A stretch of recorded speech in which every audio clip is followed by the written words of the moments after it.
কি হলো দাদা? আমাকে এরকম অবস্থায় দেখে তোমার মাথাটা নিচু হয়ে যাচ্ছে না? চোখ তুলে তাকাতে পারছো না বলো? তুমি ভাবো, যে মেয়েটার সাথে তুমি এরকম নোংরামো করেছো, সেই মেয়েটার মনের কি অবস্থা? সে মেয়েটা কি ফিল করছে একবারও ভাবতে পারছো না? না আমি বুঝতে পেরেছি আমার এরকম করাটা একদম উচিত হয়নি।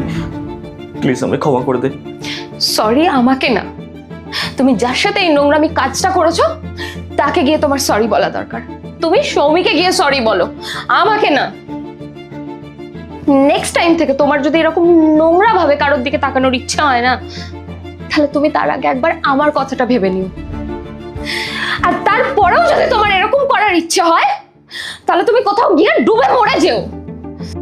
সরি বোন, আমার ভুল হয়েছে। বোন? কে বোন? আমি তো